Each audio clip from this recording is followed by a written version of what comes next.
Paper party ने हर साल हर election में जीत जाते हैं जो सबसे सुंदर क्या मेरे कांग्रेस पार्टी के ने फिर अपने इलाके में स्कूल नहीं बनने देंगे इस वास्ते के लोगों ने शौक आ जाता है और लोग जो लोगों का नाम बेमाना से हमने गुजरा नहीं कर वो ना आवाम का दो चार से सूबे नहीं करता लोग जो है ना उनका लफ्ज़ पहले तो लफ्ज़ लेकर नहीं सकते इस तरीके के नाम करके नहीं चाहिए घोष करने चाहिए कि अगर तुम कह रहा है तो सूबे सूबे का काम ना करें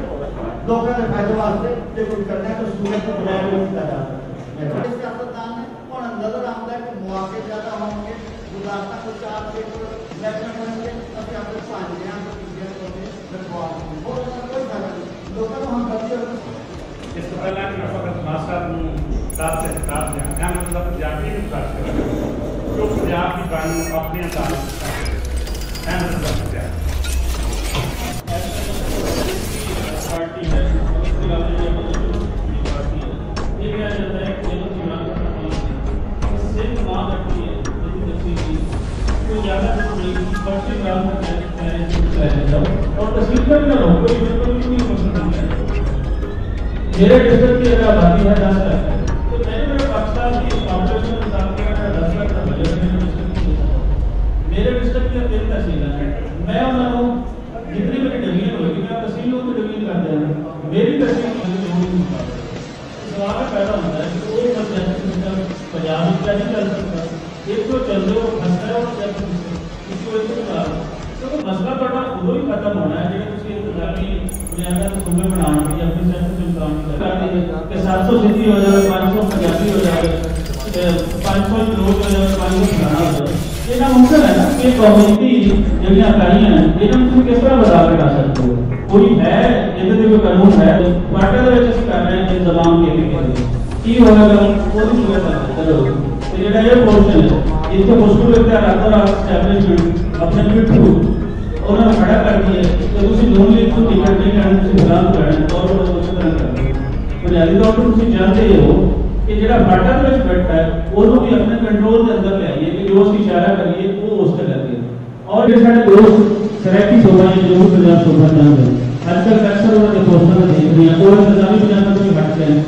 वो नसानी पंजाब में भी हट गए वो सारा काम तो हट गए तो कहते हैं 1818 आप पंजाब का पेश कर रहे हो ये कदों तक कुछ पेश कर रहे हो दुनिया बहुत आगे निकल चुकी है और हिस्ट्री एक शीशा है जिंदे विच मैं जो अपना आप लगाऊंगा वो भी नजर आएगा जो तुसी लगाओगे वो नजर आओगे तुसी ਉਹਨੂੰ झुठला नहीं सकते सो कोई सारा डिवीजन अगर कोई सानू है अवामी बुनियाद पर तकमील करने की लोड़ है तो ये साडा हिस्सा है साडे जिस्म का हिस्सा है जिन्हों तुसी कहते हो मजलूमियत का रोना रोते हो मैं सोचे वो भी पंजाब को है लेकिन जनूबी पंजाब के अंदर होड़ की लिया है कि जागीरदारी सिस्टम में फरोग देने वास्ते जब देखा जा रहा है कि हम अभी बचते नजर नहीं आ रहे दुनिया बाशऊर हो गई है करना की है वो एरिया तुसी सब ये चीज बड़ी समझने की लोड़ है कि वो एरिया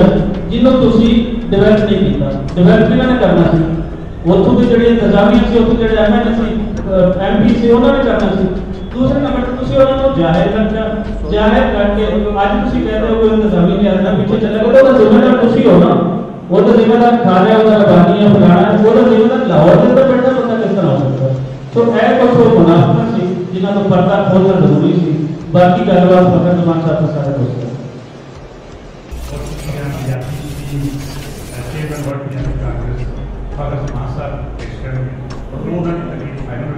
लेकिन मेरी लाठी ख्वाहिश उन्होंने तो पहला जो पंजाबी के सीधे के खबर वो एक अदा मिनट याद करके क्या अपना मौका पेश करें इस तो पहला मैं बात कैसे साहब की बात के खिलाफ है बाबा नजमीर चाहना तो शांत में आपकी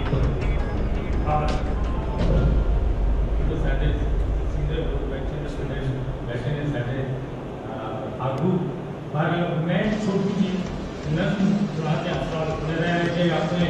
इस पंजाब के हवाले ना उठ खबर चो वारस भूलिया उठ खबर चो वारस भूलिया मियां मोहम्मदा जाग फरीदा अप्पड़ बाबू गौड़ हुसैना अप्पड़ बाबू गौड़ हुसैना लहजियां दे फड़ हथी टोके खाओ खाई उठ खलोते बड्डियो खेत बिगाड़न लगे मेला फिर बिगाड़न ਵੱਡਿਓ ਖੇਡ ਵਿਗਾੜਨ ਲੱਗੇ, ਮੇਲਾ ਫੇਰ ਉਜਾੜਨ ਲੱਗੇ। ਸਦੀਆਂ ਦਾ ਪੰਜਾਬ ਤੁਹਾਡਾ ਫੇਰ ਇੱਕ ਵਾਰੀ ਵੰਡਣਾ ਚਾਹੁੰਦੇ, ਆਪਣੇ ਘਰ ਨੂੰ ਵੰਡਣਾ ਚਾਹੁੰਦੇ। ਫੇਰ ਇੱਕ ਵਾਰੀ ਵੰਡਣਾ ਚਾਹੁੰਦੇ, ਆਪਣੇ ਘਰ ਨੂੰ ਵੰਡਣਾ ਚਾਹੁੰਦੇ। ਰੱਖ ਬੰਦੂਕਾਂ ਤੁਹਾਡੇ ਮੋਢੇ, ਆਪਣਾ ਕੱਦ ਵਧਾਉਣਾ ਚਾਹੁੰਦੇ। ਕੱਦ ਤੁਹਾਨੂੰ ਵਿੱਚ ਸਮੁੰਦਰੋਂ ਛੱਪੜੀ ਚੱਲੇ ਪਾਣਾ ਚਾਹੁੰਦੇ, ਆਪਣਾ ਨਾਮ ਚਮਕਾਣਾ ਚਾਹੁੰਦੇ। ਇਹ ਮੈਂ ਕਿੰਜ ਨਜ਼ਾਰਾ ਦੇਖਾਂ ਚੰਦ ਦੇ ਬਦਲੇ ਤਾਰਾ, ਇਹ ਮੈਂ ਕਿੰਜ ਨਜ਼ਾਰਾ ਦੇਖਾਂ ਚੰਦ ਦੇ ਬਦਲੇ ਤਾਰਾ ਦੇਖਾਂ। ਸਾਡੇ ਵਿਰਸਾ ਮੁੱਖ ਤੁਸੀਂ, ਸਾਡੇ ਸਿਰ ਦੇ ਰੁੱਖ ਤੁਸੀਂ। ਨਵੇਂ ਮਦਾਰੀ ਆ ਕੇ ਤੱਕੋ, ਜਿਵੇਂ ਡੱਕੇ ਜਾਂਦੇ ਡੱਕੋ। ਅਜੇ ਤੇ ਪਿਛਲੀ ਵੰਡ ਨੇ ਭੁੱਲੇ, ਬੂਥੇ ਵੱਜੀ ਚੰਨ ਨੇ ਭੁੱਲੇ। ਆਪਣੀ ਪਿਛਲੀ ਵੰਡ ਨੇ ਭੁੱਲੇ, ਬੂਥੇ ਵੱਜੀ ਚੰਨ ਨੇ ਭੁੱਲੇ। ਇਸ ਤਕਸੀਮ ਨਾਲ ਇੰਨਾ ਰੌਲਾ ਨਹੀਂ, ਬਹੁਤ ਲੰਮਾ ਰੌਲਾ ਪਵੇਗਾ, ਜਿਹੜਾ ਫਿਰ ਬਾਅਦ ਚ ਅਸੀਂ ਬਹਿ ਕੇ ਪਛਤਾਵਾਂਗੇ, ਬਲਕਿ ਸਾਰੇ ਪਛਤਾਵਾਂਗੇ। ਜਿਹੜੇ ਅੱਜ ਬੋਲ ਰਹੇ ਨੇ, ਅੱਜ ਦੀ ਇਹ ਗੱਲ ਇਹ ਸਾਬਤ ਕਰੇਗੀ ਕਿ ਜੇ ਇਹਨਾਂ ਨੇ ਆਪਣੀ ਇਹ ਖੇਡ ਰਚਾ ਲਈ, ਲੇਕਿਨ ਆਉਣ ਵਾਲੀ ਤਾਰੀਖ ਜ਼ਰੂਰ ਇਹ ਸਾਬਤ ਕਰੇਗੀ ਕਿ ਕੁਝ ਲੋਕਾਂ ਨੇ ਇਹ ਬਹਿ ਕੇ ਪਹਿਲੇ ਇਹ ਗੱਲ ਕਰ ਦਿੱਤੀ ਸੀ ਕਿ ਇੰਜ ਨਾ ਕਰੋ। ਆਓ ਅਸੀਂ ਪਛਤਾਈਏ ਨਾ, ਵੇਲੇ ਨੂੰ ਸਾਂਭੀਏ ਤੇ ਜਿਹੜੀਆਂ ਲੋੜਾਂ ਨੇ ਉਹਨਾਂ ਦੀ ਲੋੜ ਦਿਓ। ਬੇਸ਼ੱਕ ਸਾਡੇ ਵੱਲੋਂ ਉਸ ਜਨੂਬੀ ਪੰਜਾਬ ਦੀਆਂ ਸੜਕਾਂ सोने दिया बना दो, ताजमहल चांदी में बना दो, हमें कोई अफसोस नहीं, लेकिन इंसान में हकीकत में पसंद है।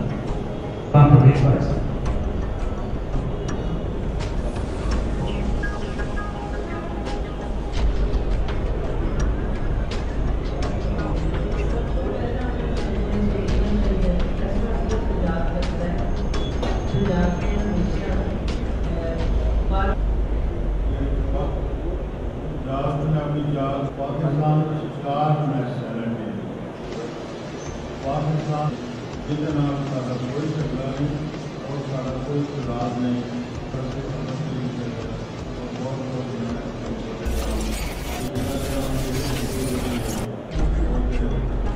ਕੀ ਨਾਮ ਤੁਹਾਡਾ ਸਰ? ਮੈਂ ਰਾਣਾ ਅਬਦੁਲ ਨਹੀਂ ਸਰ ਕਿਹੜੀ ਪਾਰਟੀ ਹੈ ਸਰ? ਪੰਜਾਬੀ ਪ੍ਰਚਾਰ। ਸਰ ਜੀ ਇਹ ਦੱਸੋ, ਜਿਹੜਾ ਵੰਡ ਦੀ ਗੱਲ ਕੀਤੀ ਜਾ ਰਹੀ ਹੈ ਪ੍ਰੈਸ ਕਾਨਫਰੰਸ ਵਿੱਚ ਕੀਤੀ, ਕੀ ਕਹੋਗੇ ਵੰਡ ਐਕਟ ਪੰਜਾਬ ਨੂੰ ਕਾਗਜ਼ ਕੀਤਾ ਜਾ ਰਿਹਾ ਹੈ? ਗੱਲ ਇਹ ਜੀ ਕਿ ਜਿਹੜੇ ਲੋਕ ਕਹਿੰਦੇ ਨੇ ਕਿ ਵੰਡ ਕਰਨੀ ਹੈ, ਉਹਨਾਂ ਕੋਲ ਦਲੀਲ ਨਹੀਂ। ਮਿਸਾਲ ਦੇ ਤੌਰ ਤੇ ਅਗਰ ਉਹ ਕਹਿ ਰਹੇ ਨੇ ਨਾ ਕਿ ਜਿਹੜਾ ਸੂਬਾ ਲਾਹੌਰ ਹੈ ਉਹਦਾ ਜਿਹੜਾ ਸੂਬਾਈ ਦਾਰੁਲ ਹਕੂਮਤ ਦੂਰ ਹੈ ਰਾਜਨਪੁਰ ਤੋਂ ਜਾਂ ਕਿਸੇ ਹੋਰ ਤੋਂ, ਤੇ ਤੁਸੀਂ ਦੇਖੋ ਕਿ ਕੋਟਕੀ ਤੋਂ ਕਰਾਚੀ ਕਿੰਨਾ ਦੂਰ ਹੈ, ਕੰਦਕੋਟ ਕਸ਼ਮੀਰ ਤੋਂ ਕਰਾਚੀ ਕਿੰਨਾ ਦੂਰ ਹੈ, ਗਵਾਦਰ ਤੋਂ ਕੋਟਾ ਕਿੰਨੀ ਦੂਰ ਹੈ। ਫਿਰ ਹੁਣ ਵੰਡ ਦੀ ਜ਼ਰੂਰਤ ਨਹੀਂ ਬਣਦੀ। ਬਹੁਤ ਸਾਰੇ ਜਿਹੜੇ ਮਸਲੇ ਨੇ ਉਹ ਮੁਕੰਮਲ ਸਭਾ ਤੇ ਹੱਲ ਹੋ ਰਹੇ ਨੇ। ਮਿਸਾਲ ਦੇ ਤੌਰ ਤੇ ਸ਼ਨਾਖਤੀ ਕਾਰਡ ਉੱਥੇ ਬਣ ਰਿਹਾ ਹੈ, ਪਾਸਪੋਰਟ ਉੱਥੇ ਬਣ ਰਿਹਾ ਹੈ, ਹਾਈ ਕੋਰਟ ਦਾ ਉੱਥੇ ਦਫ਼ਤਰ ਬਣ ਗਿਆ, ਜਦੀਦ ਹਸਪਤਾਲ ਉੱਥੇ ਨੇ। ਇਹ ਸਿਰਫ ਚੰਦ ਮਫਾਦ ਪ੍ਰਸਤ ਲੋਕ ਨੇ, ਵਡੇਰੇ ਜਿਹੜੇ ਚਾਹੁੰਦੇ ਨੇ ਕਿਸ ਤਰ੍ਹਾਂ ਵੰਡ ਕੇ ਉਹ ਆਪਣੇ ਭਤੀਜਿਆਂ ਭਾਣਜਿਆਂ ਨੂੰ ਇਕਤਦਾਰ ਦੇ ਵਿੱਚ ਫਿਰ ਲਿਆਈਏ, ਕੋਈ ਵਜ਼ੀਰ ਆਲਾ ਬਣੇ, ਕੋਈ ਗਵਰਨਰ ਬਣੇ ਜਾਂ ਹੋਰ ਬਣੇ। ਇਹਦੀ ਕੋਈ ਲਾਜਿਕ ਨਹੀਂ ਬਣਦੀ। ਔਰ ਉਮੀਦ ਇਹ ਹੈ ਕਿ ਪੰਜਾਬ ਦੀ ਵੰਡ ਜਿਹੜੀ ਪਹਿਲੇ ਹੋਈ 70 ਸਾਲ, ਹਾਲੇ ਤਾਂ ਅਸੀਂ ਉਹੀ ਰੋ ਰਹੇ ਹਾਂ, ਉਹੀ ਰਕਮ ਨਹੀਂ ਭਰੇ ਕਿ ਮਜ਼ੀਦ ਫਿਰ ਪੰਜਾਬ ਦੇ ਟੋਟੇ ਕਰ ਰਹੇ ਨੇ। ਇਸ ਵਾਸਤੇ ਦੀ ਕੋਈ ਲਾਜਿਕ ਨਹੀਂ ਬਣਦੀ। ਬਸ ਕੋਈ ਚੰਦ ਮਫਾਦ ਪ੍ਰਸਤ ਨੇ ਜਿਹੜੇ ਆਪਣੇ ਮਫਾਦ ਵਾਸਤੇ ਕਰ ਰਹੇ ਨੇ, ਆਮ ਆਦਮੀ ਦਾ ਨਹੀਂ। ਜੀ ਅੱਜ ਦੀ ਪ੍ਰੈਸ ਕਾਨਫਰੰਸ ਅਸੀਂ ਇਸ ਹਵਾਲੇ ਨਾਲ ਕਿ ਪੰਜਾਬ ਦੀ ਜਿਹੜੀ ਵੰਡ ਹੈ ਉਹਨੂੰ ਬਿਲਕੁਲ ਅਸੀਂ ਰੋਕ ਰਹੇ ਹਾਂ ਕਿ ਉਹ ਬਿਲਕੁਲ ਨਹੀਂ ਹੋਣੀ ਚਾਹੀਦੀ। ਸਾਡੇ ਸਾਡੀ ਜ਼ਰੂਰਤ ਹੀ ਕੋਈ ਨਹੀਂ ਸਾਡੇ ਪੰਜਾਬ ਦੀ ਵੰਡ। ਪੰਜਾਬ ਵਿੱਚ ਪਹਿਲੀ ਵੰਡਿਆ ਜਾ ਚੁੱਕਿਆ, ਪਹਿਲੀ ਉਹਦਾ ਬੁਰਾ ਹਾਲ ਹੋ ਗਿਆ। ਤੋਂ ਸਾਡੇ ਨਾਲ ਦੋ ਜਵਾਬ ਸਾਡੇ ਅੱਗੇ ਪੇਸ਼ ਕਰਦੇ ਨੇ, ਕਹਿੰਦੇ ਕਿ ਇੱਕ ਪਹਿਲੇ ਜੀ ਉਹਨਾਂ ਨੂੰ ਲੈ ਕੇ ਆਓ ਕਿ ਜੀ ਕਿਸ ਹਵਾਲੇ ਨਾਲ ਵੰਡਣਾ ਚਾਹ ਰਹੇ, ਵਜ੍ਹਾ ਦੱਸੋ।